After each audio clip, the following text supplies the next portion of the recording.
하루에 금방 될 것 같은데 왜 이렇게 법 개정이 늘어지고 금융당국이 이렇게 제대로 빨리 못하는지 그걸 또 포함해서 발표자들이 발표한 내용에 대한 간단한 답변을 한 2분 정도. 네. 2분. 알겠습니다.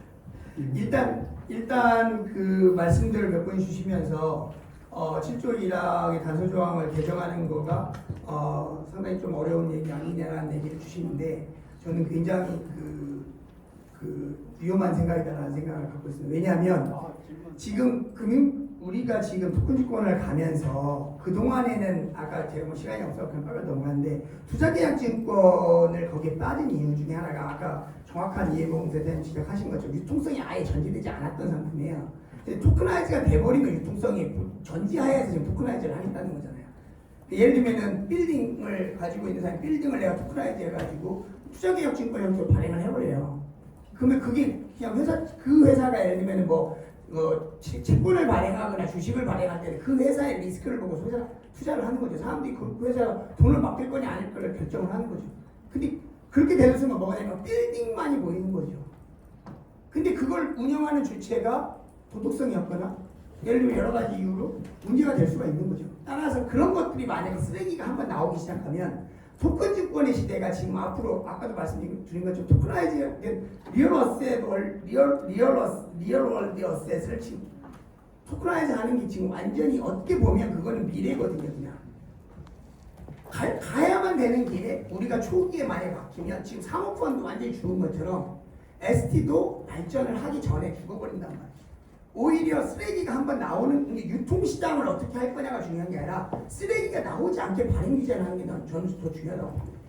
그래서 정말 전문가들에 의해서 만들어지고 그렇게 갔으면 좋겠다. 그래서 그 전제가 기존에 있는 금융회사가 다 발행하자는 건 아니에요. 새로운 형태의 IT 기업, 새로운 형태의 예를 들면 군사원장이 시대를 가지고 왔는데 예를 들면 군사원장에 훨씬 네이티브인 회사들이 들어와서 하면 되겠죠.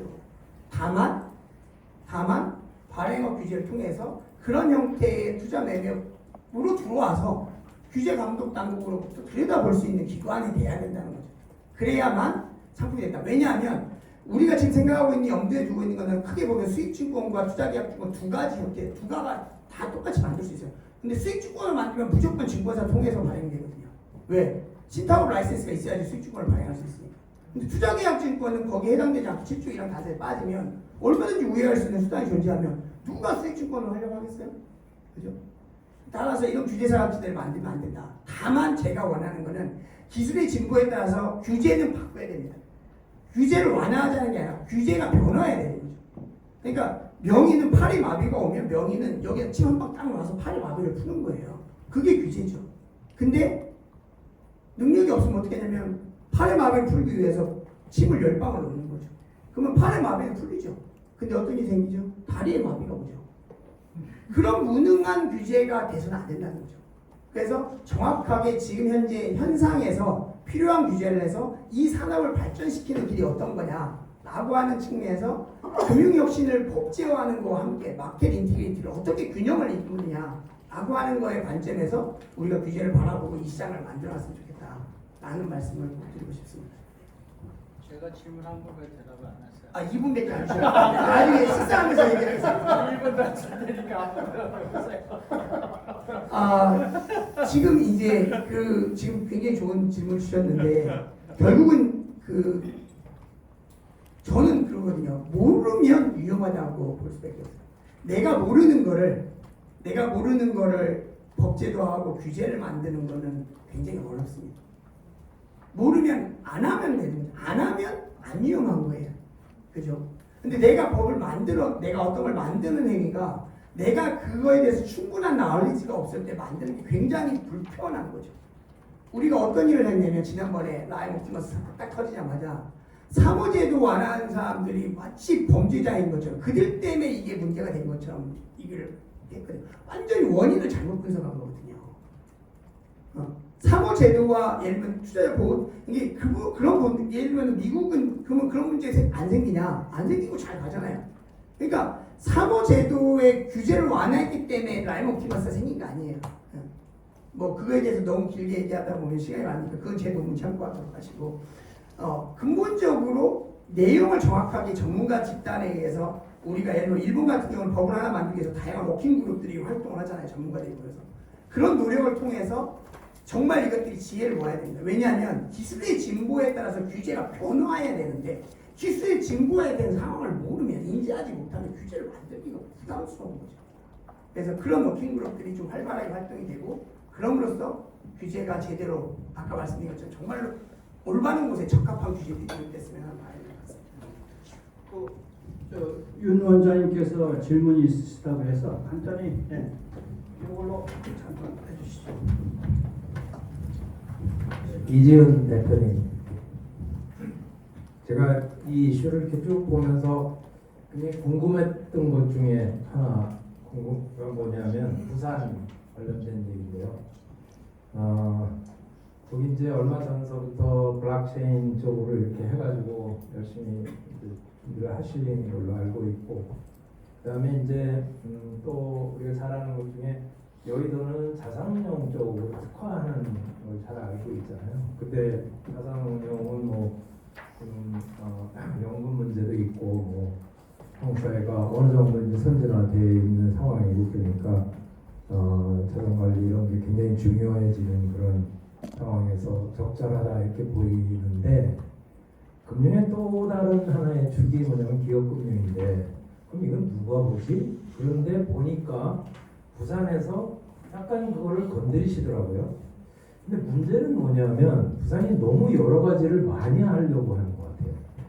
블록체인은 좋습니다. 그건 이렇게 기반을 까는 거니까 그렇다 치고 해양금융, 선박금융, 그다음에 파생상품, 그다음에 이제 이 중소벤처 얘기도 조금 나오고 이렇게 하다 보니까 이게 금방 이렇게 딱 하나가 안 잡혀요.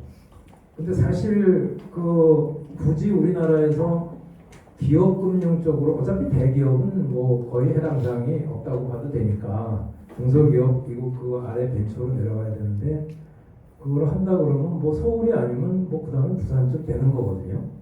아예 그쪽으로 집중해서 BC도 블록체인도 그동안에 쭉 연구를 많이 또 하셨을 테니까 그걸 특화 정책으로 이렇게 끌고 나가는 게 맞는 거 아닌가 하는 생각이 제가 평소에 들어서 견해를 여쭤보려고 네, 제가 지금 안 그래도 딱 원장님 말씀하신 부분 같이 너무 이렇게 기존에 많이 하려고 부산 이제 블록체인 특구에서 그런 것들을 처음에는 이제 전반적으로 다 하려고 욕심을 부린 부분이 있어요. 근데 이제 이번에 제가 이번에부터 기조가 바뀌었던 것을 이제 본 것이 ESG 특화 플러스 해양금융과 그쪽에 이제 기반을 가지는 로컬 기업들의 관계금융적인 성격을 가진 것들을 제가 이제 시범사업 선정을 할 기준을 벌써 이렇게 시에서 조금 가지고 접근을 하더라고요. 그래서 굉장히 뾰족하게 가기 때문에 제가 아까 이제 발표 토론에서 말씀을 못 드렸는데 그게 약간의 더 이제 성공 요인이 아닌가. 너무 이제 추상적인 거 하지 말자. 그러니까 굉장히 프랙티컬한 접근으로 선회를 한 것 같다는 인상을 받았고요. 그리고 공무원들이 굉장히 이제 그러니까 로컬 기업들 관계금융 위주로 하는 이제 설계를 조금 하시는 것 같아요. 부산에 기반을 둔 이제 회사들이 대부분 선박이나 그런 항만, 해운 물류, 특히 이제 지금 ESG가 EU에서 굉장히 강화가 돼가지고 탄소 배출권을 선주가 사야 됩니다.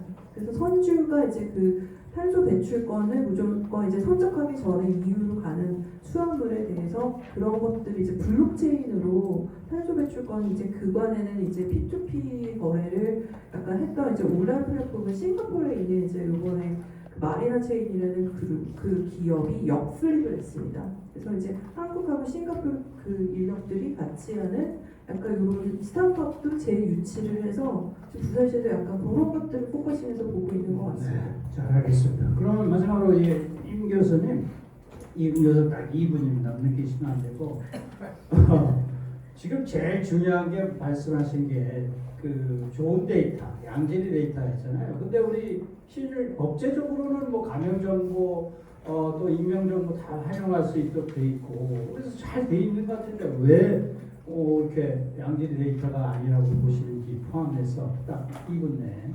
네, 일단 양질의 데이터가 부족하다라는 것은 직접 연구를 하려고 찾아보면 사실 뭐 국가에서 여러 거래소를 이런 걸 만들어 놓은 사실입니다. 하지만 접근 가능하지 않습니다. 그러니까 뭐냐면 뭐 어떤 자격을 증명해야 된다든가 돈을 좀 더 내야 된다든가 그래서 학생들이 편하게 접근하는 데서 좀 한계가 있는 게 사실이고 그래서 사실은 이제 기업들, 그러니까 카드 회사나 증권회사, 금융회사들의 데이터가 엄청나게 많습니다. 그러니까 그 데이터를 실제로 연구에 활용을 하기 위해서는 산학협력이 무엇보다 중요하지 않나 이런 생각이 들고요. 그러다 보니까 이제 이게 산학협력을 통해서 데이터를 확보하고 익명성이 이제 개런티가 되어 있는 데이터를 확보하고 그런 데이터베이스가 쌓이면서 그런 것들을 공유할 수 있는 뭐 그런 분위기나 이런 환경이 마련돼야 된다고 봅니다. 그러니까 뭐 사실 우리나라 카드 회사나 이런 데이터를 접촉하려면 핀테크 테스트베드 뭐 이런 데 참가하면 받을 수가 있습니다. 근데 그 데이터 자체도 몇 년 주기로 바뀝니다. 그러니까 어떤 데이터에 대한 일관성도 이런 부분들이 있어서 실제로 누구나 접근할 수 있는 데이터베이스를 갖고 있는 것이 만드는 것이 되게 중요한 것 같습니다. 그리고 이제 그게 나중에 뭐 법제나 이런 것들이 또 마련될 필요도 있을 수도 있겠네요. 이게 이제 어려우면. 네, 알겠습니다. 자, 좋은 지적을 해주셨고 시간이 없는데 지금 뭐 우리는 5분을 지금 벌써 추가했어요.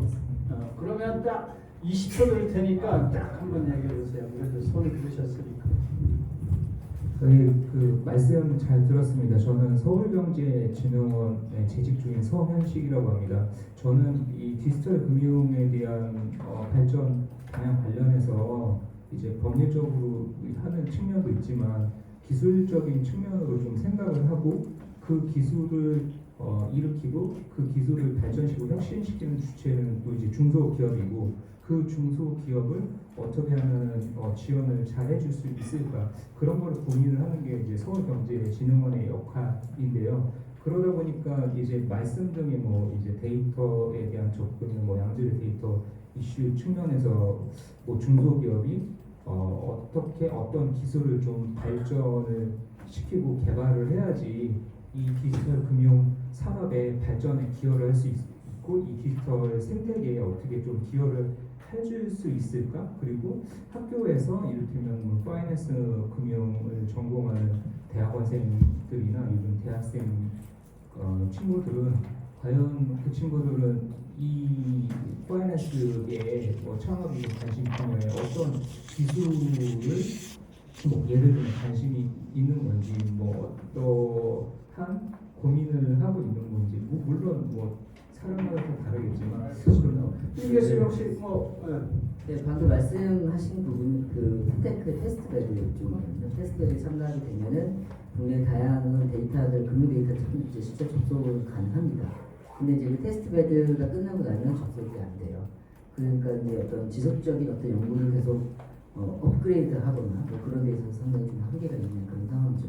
학생들 같은 경우에는 상당히 창업에 관심이 많고 하지만 실질적으로 접속할 수 있는 접근 가능한 데이터가 부족하다 보니까 아무래도 이제 생각할 수 있는 영역이나 이런 부분이 좀 제한이 있습니다. 최근에는 뭐 그냥 단순히 카드 회사나 하나의 기업이 제공한 데이터뿐만이 아니라 다양한 이제 멀티모달 형태로 이제 많이 이제 연구가 되고 있는데 그런 쪽 접속이 사실상 불가능하죠. 아이디 하나로 이렇게 다른 종류의 데이터를 연결하고 싶지 않으니까요. 네, 고맙습니다. 자, 그러면 이제 마무리하도록 하겠습니다. 이 금융혁신과 규제, 특히 규제 당국의 역할이 굉장히 중요하고 뒤처지지 말고 앞서가야 되는데 우리 발표자 유 교수님도 지적한 것처럼 잘 알아야 된다는 결국 전문성을 구비를 해야 된다는 얘기인 것 같습니다. 근데 다들 아시는 것처럼 금융위원회, 금융감독원이 다 순환 보직을 하잖아요.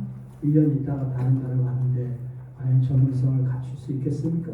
그렇죠? 그런 것들이 이제 제도 개선으로 해야 되고 특히 이제 계속 얘기가 나왔지만 양질의 데이터가 AI 시대에 특히 금융 분야에서 굉장히 중요하다는 점을 오늘 우리가 알아낸 것 같습니다.